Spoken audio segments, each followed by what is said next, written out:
Good afternoon, everyone. Welcome back to the Leeds View for a little bit of a news update that we didn't think I'd be putting out so quickly. Today, we have confirmation. You can see it right there.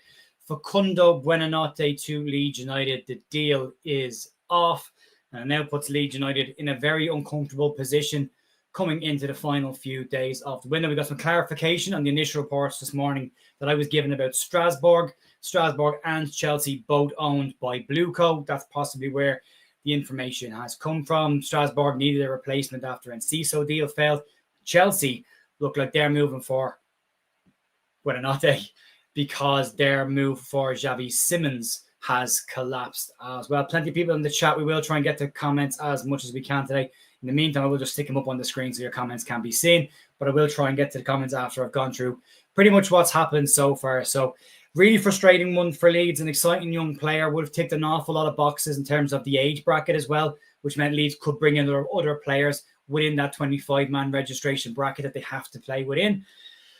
And now that means there's no issues there. Like Leeds might have to look for another young player. Is there another young player like this? And as Graham Smith has said eloquently on X today, Igor Pajot part 2 for Leeds United. Looks like Leeds were brought into a mix and everything was done and dusted until the final minutes, and then it all collapsed. I will give you the detail on what we have seen, and we'll see where we go from there. But it appears that Leeds might be trying to play hardball at possibly the wrong time in a transfer window, and we may end up in a situation where we could be overpaying for players now come the end of this window.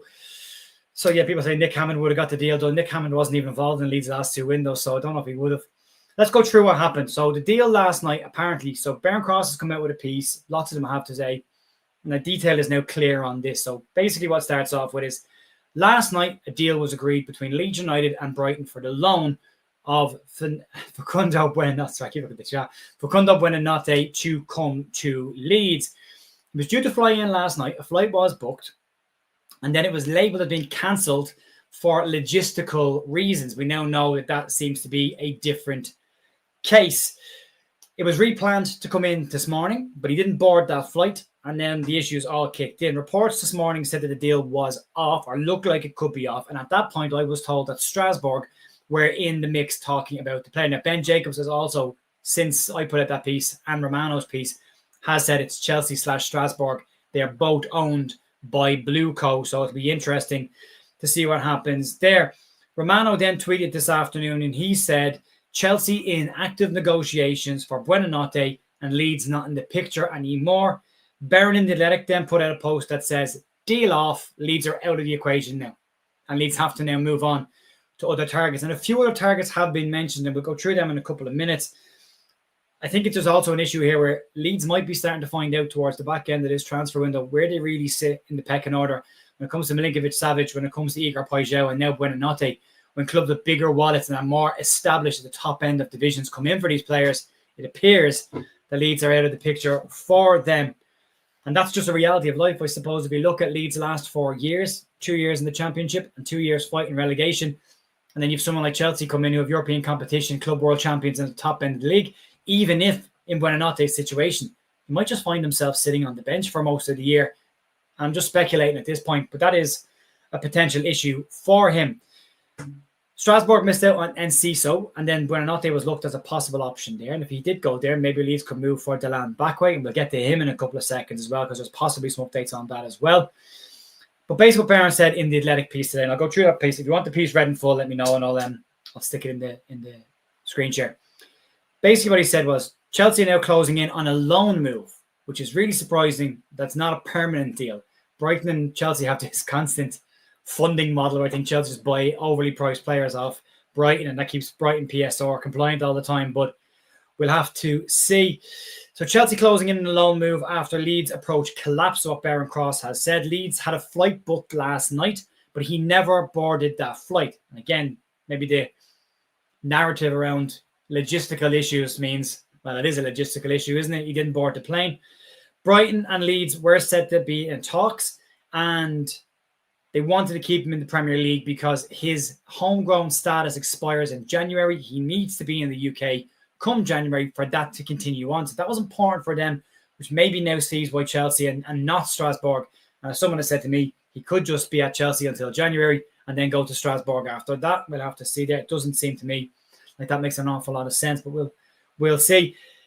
Barron went on to say that Leeds were confident enough that this deal was going to happen, that Leeds had booked his medical for this morning. And we've been here before with Cody Gakpo, Bamba Dieng, and then we got Willie Gnonto. We'll see what Leeds do in this situation. Chelsea lost out on Xavi Simons, and they've pivoted now towards Facundo Buonanotte. Leeds will now need to pivot themselves and try and get some deals done before the end of this window. Buonanotte ticked a couple of boxes for Leeds, two specifically. He could play on the wing, and he can also play in the 10. So that meant that Leeds need to bring in two players in that position. One would work for them. But it appears now that Leeds might be in a situation where they're going to have to go and try and get two players. There are some players linked, but we'll go through the Barron Cross interview. I'll turn off the overlay for a second before we get to your comments. And we'll just put this up on the screen. We'll go through it real quick and give you an idea of what's been said from the horse's mouth rather than just from what I'm giving you here. We'll go through it. Chelsea are closing in an agreement over a loan move for Facundo Buonanotte after Leeds United saw their move for the Brighton and Hove Albion attacker collapse. Leeds had a flight booked for Thursday afternoon to bring Buonanotte to West Yorkshire, but he never boarded. Brighton have been in talks with Leeds for a loan move and kept the Argentinian international in the Premier League, which would secure his homegrown status from January.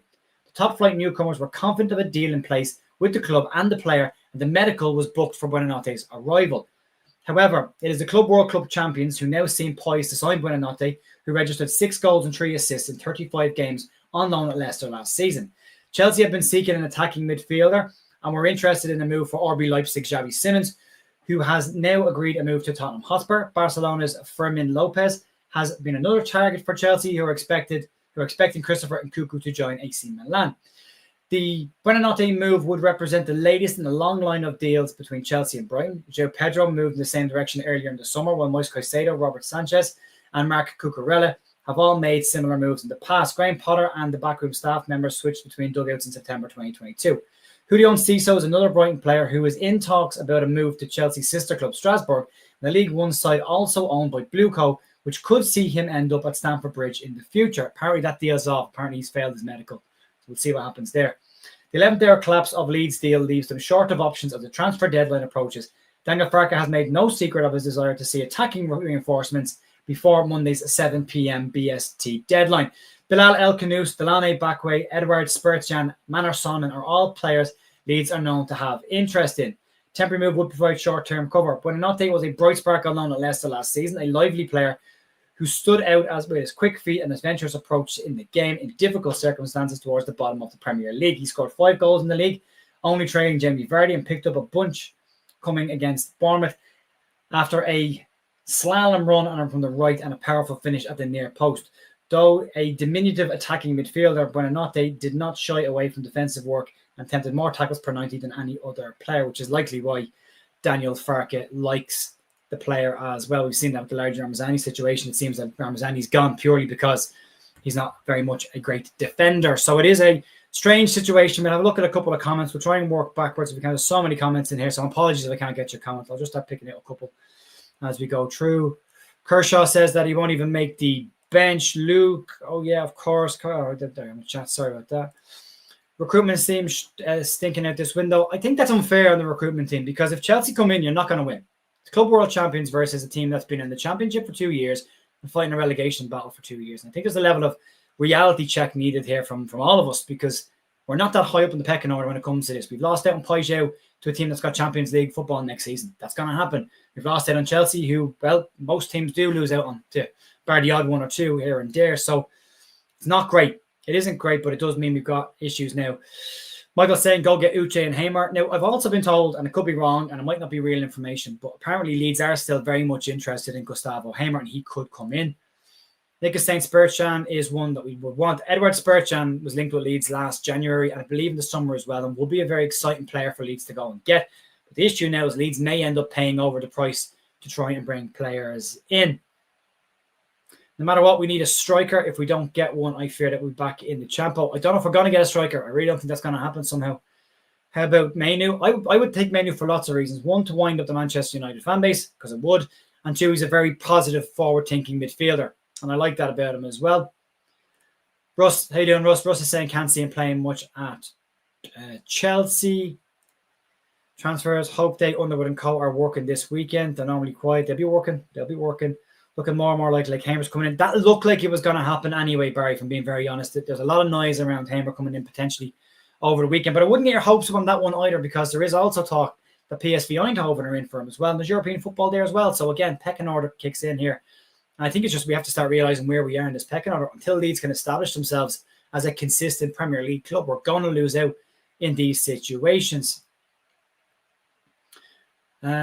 Stick the fork in us. We're done. I don't know if we're done just yet. There's still plenty of time. We'll see what happens coming in, but it is a repeat issue that has happened. Just waiting for the links of Leeds are closing in and bringing Solomon in right again. Well, Kent's at Seattle, so that's not happening. But yeah, I get you. Watch us not get Melia out in time either. We've got a year left on his contract, so he'll leave for free anyway. I would prefer Buendia over Hamer. Buendia is an option as well, but they're different players. One can play as an out-and-out 10, one can play in midfield. Gus Hamer, to me, is not an out-and-out 10. He's an 8 and a positive 8. People have talked about having a Rothwell-type player in midfield that we're missing this year who can increase the tempo and burst forward into space. We saw the sideways passing over the last couple of games because of that not being there. Gus Hamer's not that player. He gets and he bursts forward. And that's what's positive. Buendia, an out-and-out tempo, can also come in off the wing. The Solomon and the Buendia ones are interesting because both of them tend to operate on the left-hand side and coming onto a right foot. Leeds are done in that position. Leeds have got those players in. So if Leeds brought in Manor Solomon now as their wide option, that to me would suggest Leeds have missed out on all their targets and have nobody else to get. And that's why they're bringing Solomon. So I don't know if Solomon makes sense in the current situation. Also, he's no preseason behind him. He was injured over preseason. So again, that will mean he'll take time to get into this. So we'll have to wait and see. Okay, we just changed the recruitment team. And I don't think we can blame the recruitment team on Chelsea coming in for a player and the player deciding, I'd rather go to Chelsea than Leeds United. He was in a relegation scrap last year. I think we missed that point. Leeds are expected to be in a relegation battle this year. They spent 2 years in a relegation battle before they got relegated, and 2 years in the Championship. If you're a football player, you're not a Leeds fan. Leeds fans will look at us and we'll all say we're a great club, we're a big club, we're going the right way. These players don't. These players look at their history and go, well, you've been down around them for the last 4 years. Do I want to get involved in another relegation scrap, or do I want to go and play at the top end of the Premier League, where there's less pressure on me, I can enjoy my football a bit more? And I think that's probably what's happening here. So I don't think it's necessarily a recruitment team issue. They can go in all they want and bid for these players. The players have a say in this. The player decides he wants to go to Chelsea, then that's the end of it. And there's nothing you can do about that. Same with Igor Paget. We agreed a fee. We agreed personal terms. What more can you do? Player decides to go to Marseille instead. Champions League football. And that's unfortunately the way it is. The way the transfer window, we've got more chance of asking Sniffer Clark to clean his boots. Yeah, Uche, Hamer, and break the bank for Bilal Al-Kanout. Breaking the bank is an issue as well. Leeds have spent over 100 million at this point. They brought in about 12 million in sales, which means they've probably got about 40-ish million, probably less from a PSR perspective. Nico Gonzalez is a good shout, but according to Juventus this week, they reckon he might actually stay. Sergio is bang on the money. Money talks. Money talks. And that's just the way it is. No more signings, in my opinion. There'll definitely be more signings. Whether they're exactly what we're after or not will remain to be seen. I don't think we're a laughing stock. Fulham have brought in one player. Wolverhampton Wanderers look like they're going to sell the remainder of their squad.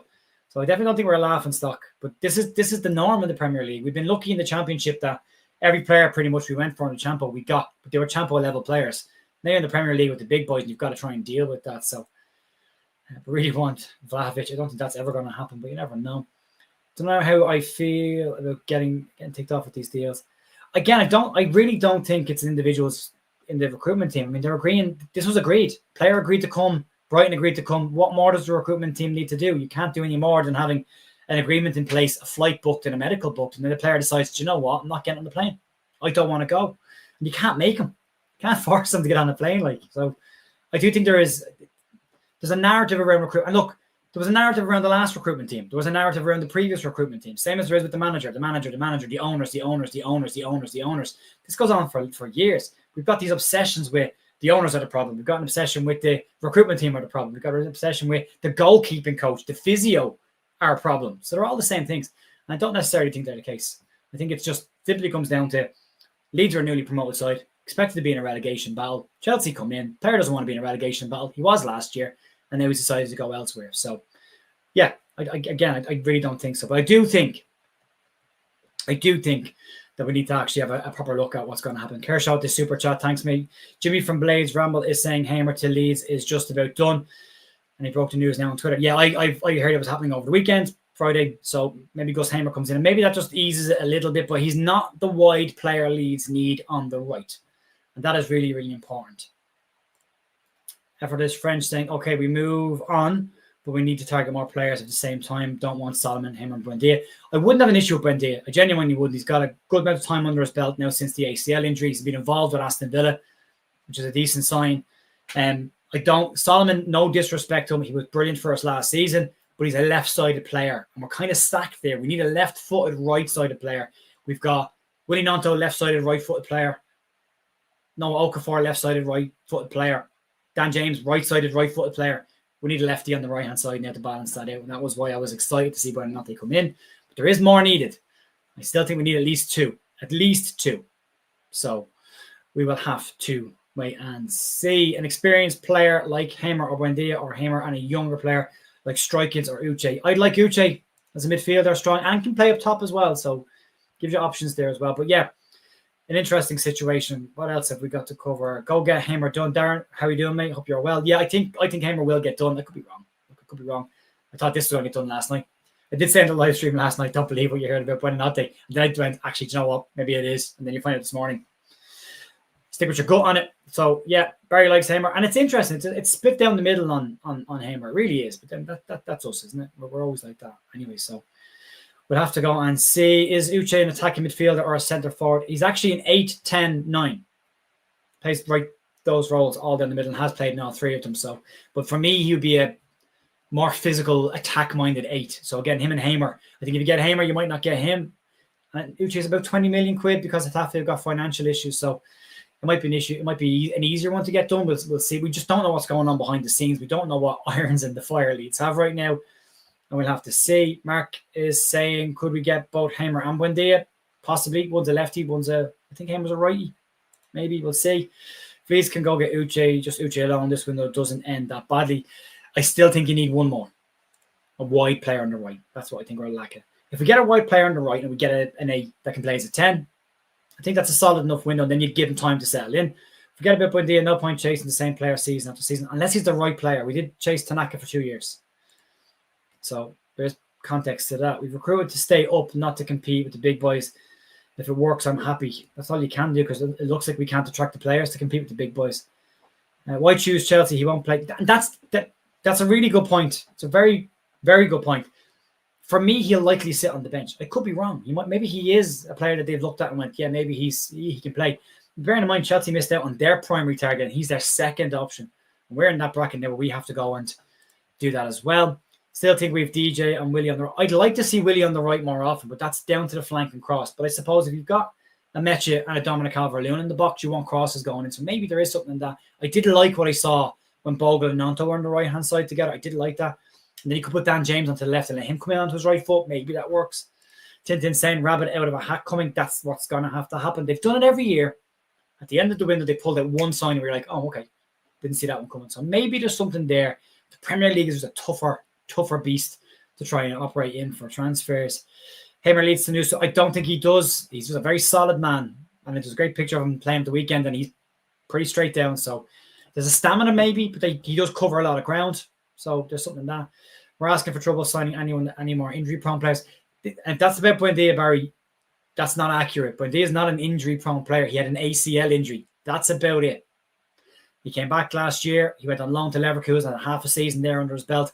He had a full preseason with Aston Villa under his belt, and he has been involved in the game against Brentford this year. So calling it injury-prone, no. Concerned about an ACL injury last year, year before last, maybe, yeah.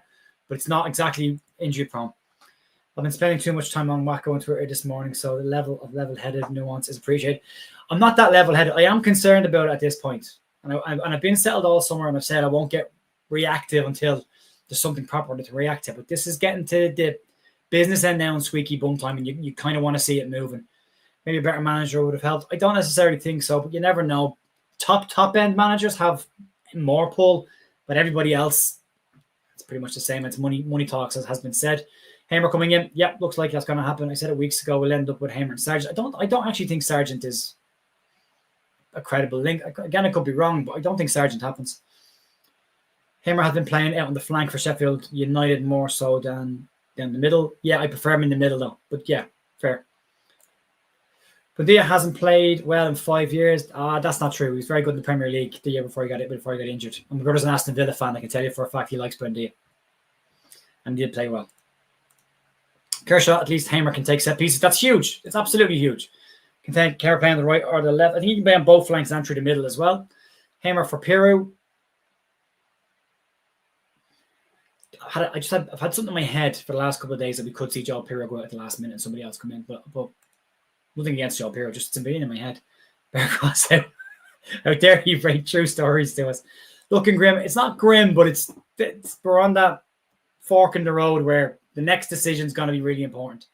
See Buendia and Hamer. I would test the water with Forrest for Anonymity. Yeah, that's your striker. Yeah, again, physical player. Depressing me if we sign. He's not fat, Baz. He's not. Oh, I wouldn't like to see any of us take our tops off and stand beside him, though, Baz. There you go. Hamer makes me feel we have a good replacement for Tanaka. We need him on the left foot or on the right. Hamer will sort us out and set pieces and deliver as well. Very sensible comment. Damien would agree with that as well. Rabbit out of the hat or rabbit in the headlights. We'll find out on Monday night, won't we? We have got a final hour deadline day stream. For those who love deadline day, you might be getting what you want. And there are people out there who, if Leeds don't do business on deadline day, think it's been a bum of a window. So they might be getting that. Leeds can't do anything right. Done some right things. And I think some of the players we've brought in, given them time, will be fine. I really do think that. Uchi Kuchi, let's see if he comes in. All Leeds A&E. Hamer's stats were positive in the Prem. He got 10 G&A in his first season in the Premier League with a team that was struggling down the bottom of the league. That's a lot. Double figures, that's good for me. We need a backup at left back too. You've got that with James Justin. He's a two-footed player, left foot and right foot, so he will cover both fullback positions if needed, which means he'll likely get more game time. I definitely have Hamer, always liked him. So true. Uche didn't want to join Wolves. Now, the Uche thing's interesting because something clearly happened with the agent. There's some talk that he's not happy with George Mendes, who was negotiating the deal, whether it was money or a cut or whatever it was, and he's not happy about the deal at all. And then Uche pulled the plug on it. But Hatafe do need to sell. That is important to know as well. They can't register their players unless they sell. I really like Hamer. Fitness is a problem. I think stamina more than fitness. 75 minutes of flat out, fine. Bring on a replacement then, Grant, no problem. Also, it's right about Daniel Farkas subtime, isn't it? Bang on 70 minutes. Hamer has been dragged out. We'll take it right now. Good luck. All have a good weekend. You too, Baz. Enjoy yourself, mate. Who is injury prone on the list? On that list, no one currently on that list. Jerry Lynch on a free. I'm not available. I've got a hip problem. I'm out for the season, mate. Hamer's good quality player. Just his discipline. Yeah. But he's a full-blooded player and does give a shit. And I suppose that's also something we like to have. Could have done better in this window and I have no experience. I don't know if you could have, Chris. I'm not sure. Stuck in that room with a list of phone numbers, you'd be up for the job. But, hey, maybe you could have been. Hamer has been ripping it up for the Blunts this season. Oh, no, wait. He has been. They haven't been great, mate. They haven't been great. Hamer's underwhelming. Yeah, but last summer's window was underwhelming and it turned out quite well for that division. We'll see if they can do it this year. Jimmy from the Blades Ramble has just posted that he has heard two reliable sources, Hamer to Leeds. I have the same one. I got probably the same sources Jimmy has said will be done over the weekend. Now, if I am right, and I'll put it out here now and we'll find out if I'm right or not. What I've been told is a loan move with an obligation to buy between 15 and 20 million pounds at the end of the season. So if that ends up being right, we'll see. Hamer 10 G&A in the Premier League season. Yep. We've been edging Hamer for 2 seasons. We need to finish. Thanks, Paul. Hamer has a great shot from range and actually gives a threat from free kicks. He does. Buendia is the new Ryan Kent. Well, not if he comes in the door, he won't play, but you never know. Could go either way. It absolutely could. I said yesterday that we didn't arrive absolutely. When that came out last night that there was issues around the flight, the ghost of Cody Gakpo past came out to play. Uche is the guy I want him. And I've been trying to manifest it into reality. But what we want and what the club are actually chasing are very different things. But Ethan, I'm right there with you, buddy. Golga Strand Larson need a Prio striker. Is that Piru striker? He's not going anywhere, I don't think. Newcastle have gone and got somebody else in instead. Come on, Leeds, get the result tomorrow. That will take a lot of pressure off, but if it doesn't go well tomorrow, and we don't get what we need them before the end of the window, we need a 9, a right winger, and a 10. Dr. Cox, they are the 3. They are the 3 for me. Don't have an Adam Underwood picture as your profile picture, man. You're better than that. Edging Hamer, yeah. How are our recruitment team? They've spent 105 million this summer on trying to put a Premier League level squad together. It's not easy. It takes time. Look at Nottingham Forest. I said it in the news this morning when Forest brought in all the players that they brought in. It took them a while to get moving, but they just about survived, and then off they went. Any more room for Giants? A couple more would be nice, wouldn't it? We need a 6 as well now. Well, we need someone temporary there, but Stack can play there if you can bring in a box-to-box 8. 100% loan to Strasbourg. I get that feeling as well. We're still stronger than last year, I agree, and we might have finished outside the relegation. I think we're stronger than we were the year we went down, bar 1 or 2 positions, which is where the issues are right now. Is Leeds cursed? Possibly. A motivated Hamer is a different beast to what we are seeing in the Championship. He's coasting at the moment. I think he's expecting to go, and he has said he wants to go. Who's had the better window so far? Sunderland and Leeds. I'm fearful we are undercooked. Yeah, I'd say Sunderland had a better window, but I don't think we're necessarily competing with Sunderland. I think Fulham, Wolves, Burnley, there's 3 there, West Ham. So there's other teams there. Connor saying, have Brighton put a recall clause in the loan deal? Could be going in for him in January. If it doesn't matter, could be too late by then. Using Harrison makes me very nervous. I have a funny feeling. I talked to Connor from One Leeds yesterday about this, and both kind of think that maybe Farke is going to turn Jack Harris into a left back, which means his crossing won't be an issue and his hard work will kick in, but you never know. Maybe not. We'll get the game against Chelsea. The damned United is right, Dan.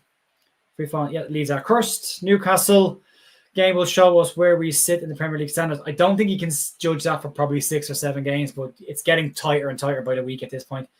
If he was our first option, and we really are stuff. I don't think he was our first option. Who's the right winger that was linked to a certain one? Back was the one I think is the first choice, but I don't think that's a doable one. Or they need a second player in, and the top winner, not they fixed the under 21 years of age, so you can bring 2 in then. So that's where I think on that one. One word, CL. Don't say hope. It's hope that kills you.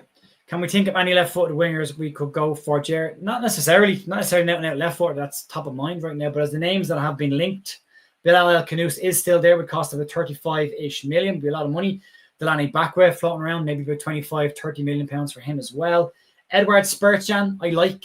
Looked at him last year. I think he's an interesting player. He's an exciting player as well. It's a big step up from where he is to the Premier League, but he is expected to move this summer.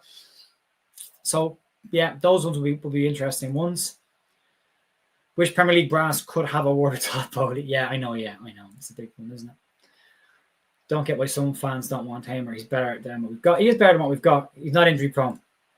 He's not injury prone. Do we just throw the word injury prone at every single player that we get linked to it? Like, I don't think he's injury prone.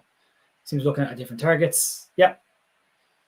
So who are we thinking on the right wing then? At the moment, it's Dan James until somebody else can come in. But yeah, there are hundreds of comments that I'm not going to be able to get to.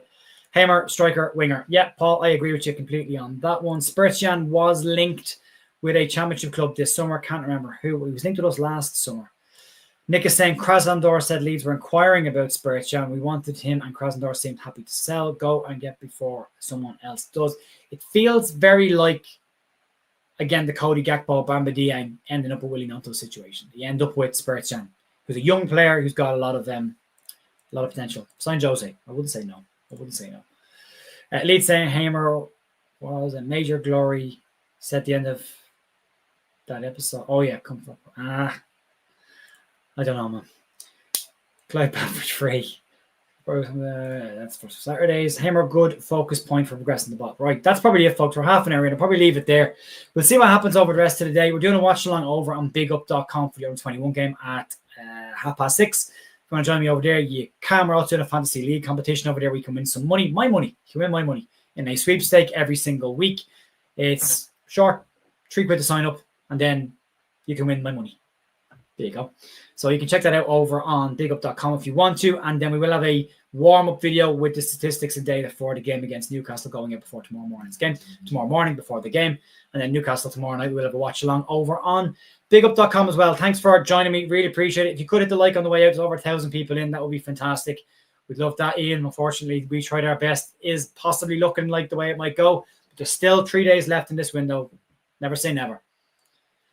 How does the fantasy league work? Pop over and see me on Big Up and I'll tell you. You got 5 players to pick. I'll tell you now, 5 players to pick from the 2 teams involved in each week's game. It's £3 to enter. It's a weekly one. At the end of it, whoever wins each week will get the prize pot. There's a first, second, and third prize. You must be in the UK to play or use a VPN or something else to put yourself in the UK to play, which you can do.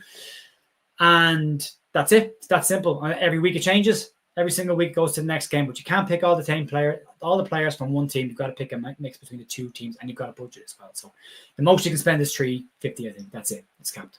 Anyway, that'll be it for me today, folks. Thank you very much for joining me. Quick update on the news, on this morning's news. We can still take out the information on Gus Hamer is in that news video this morning. If you haven't checked it out, really appreciate it if you could go and do that. And then there's also some in the detail on the exits as well. So you can check that out if you want to, folks. I'll be back later on Big Up tomorrow for the warm-up. I'll talk to you then. Have a great rest of your day. Talk to you soon. See ya. Bye.